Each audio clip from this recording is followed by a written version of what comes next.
Kyle here from All Media Reviews.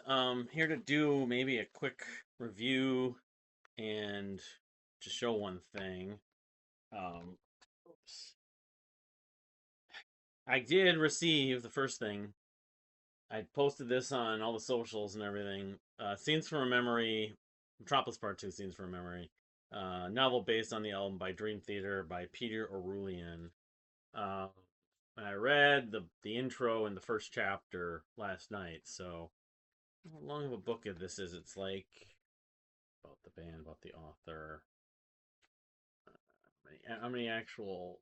Yeah, I don't know if that's okay. His name's like on every page. Kind of driving the ego. 339 pages. So, it's a lot of backstory. It's I guess it's sort of interpretive to some degree. I mean, little snippets get blown up that are in the lyrics from both. Obviously, Scenes from Memories, Metropolis Part 2 from 1999. It was the 25th anniversary. I'm gonna do the new anniversaries from November probably later this week, but was it last Friday or Saturday? I think it was Friday.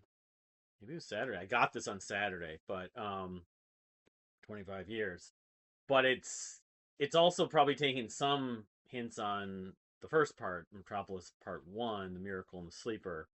But and just I'm not sure. I'm I'm liking things about it. There's a lot of details and a lot of big words. And it's like set in two stages, 1999 and 1928, and reference to Billy Joel in the first chapter, but I'm not really spoiling much.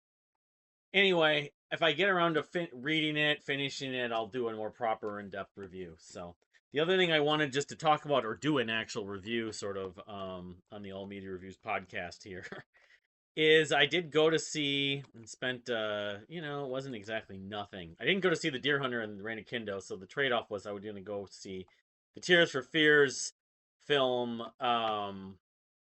What's Tears for Fears film? I don't know if the exact title. Uh and they put out an EP too. It's called Tears for Fears, a Tipping Point film. That's all it is. And it really was just a live performance they did in Franklin, Tennessee. It was like the summer of 2023 or something at some outdoor amphitheater. Um, but it also was sort of it's a couple of things. They were promoting the Tipping Point album, of course, which came out in 2022, which that concert was on the second leg, and they hadn't gone to Tennessee the first leg. I don't think they came here on either leg, unfortunately. Um, but it also was to promote new songs that they just released as part of like the soundtrack or whatever you want to call it. There's a name for it. I forget. Let's just see here. Um, oh, I listened. I mean, the thing is, okay, they played the film. They had Roland and Kurt there, like just in chairs, talking about the performance and the new EP because it's a new EP. I thought I had it pulled up here. Um, it's a new EP of like 4 songs. Um, which came out on Friday. It's called Songs for a Nervous Planet. That's what I was trying to. So what they did was they did the film and then they played the songs with like videos, the 4 songs from the new EP, and the label wanted to have songs for this film or something. I'm not sure they were kind of explaining that, and some of these songs might have not just been put on the Tipping Point album and everything. But of course, the concert itself featured, besides their sort of expected set list of their favorites, the hits and stuff like that, it was 4 or 5 songs from the Tipping Point, which I'm lukewarm on that record. A lot of people loved it. I thought it was like this comeback, which it was a comeback per se. It was their first record. It was like in 18 years or something like that. Um, and having got a little more into their catalog over the last year, I kind of was more interested. I mean, besides the Tipping Point, I felt like the Tipping Point, the album, the song itself is the best part. It always has reminded me of Peter Gabriel. It's kind of very dreamy, atmospheric. But the rest of them, Break the Man is okay. It's kind of catchy. Kind of reminds me of Mew actually, but Um, yeah, I mean, the songs were pretty good live. Not really dramatically better, but I was like, yeah, I'm kind of liking this. So, they did, of course, the songs that you'd expect them to do.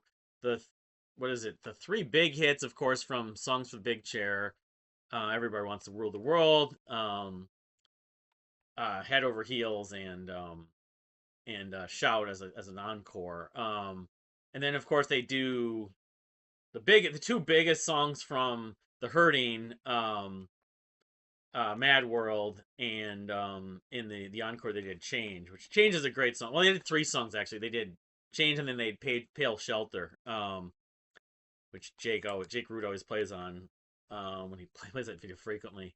I like Change though. Change is a great fun rhythmic track. And then they played about three or four songs from The Seeds of Love, which is the one that I've gotten way more into of late. And, Women in Chains, of course, Seeds of Love. They're sowing in the Seeds of Love. That song, I've always liked it, but I feel like it's repetitive. It's just kind of the same. I mean, they have the whole Beatles, "I'm the Walrus" element to it in the verses, but that chorus is just kind of sowing in the seeds of love, sowing in the seeds. That's repeated like I want to say 15, 20, 25 times maybe.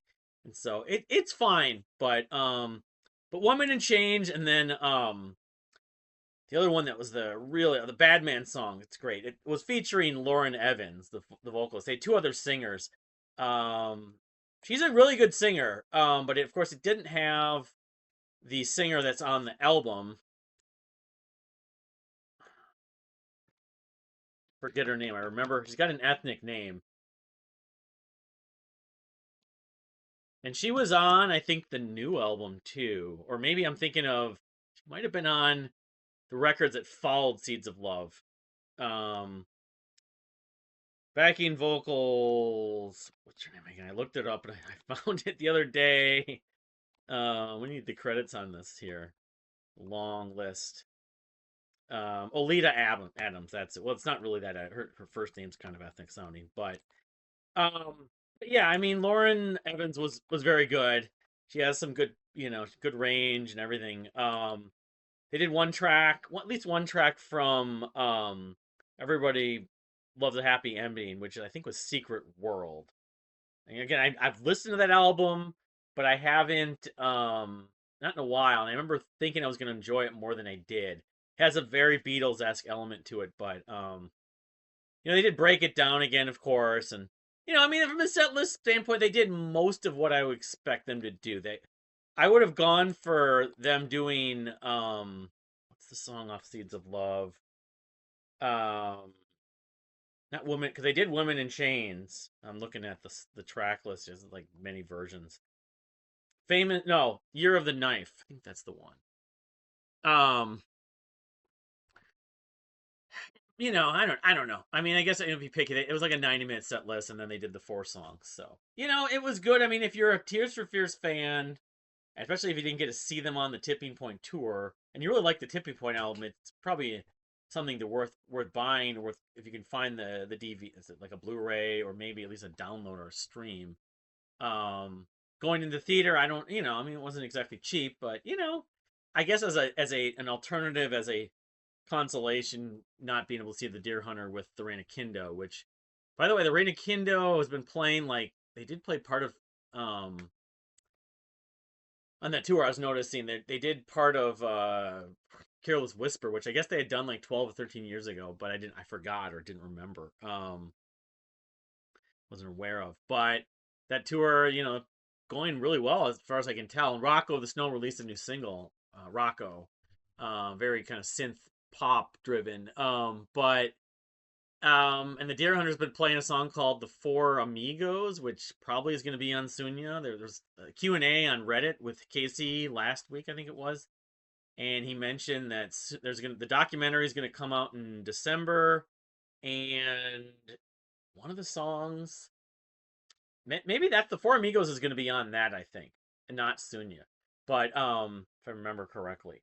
But then the projection is Sunya to come out in June. So looking forward to that documentary. The King's X documentary could be happening. Actually, it's gotten more involvement from the filmmaker after it seemed like it was dead in the water after there was a lot of hype for hopefulness from the fans. So that's a bit of a video blog. Maybe if I have time, I'll do another 30-minute video on my A to Z CD series.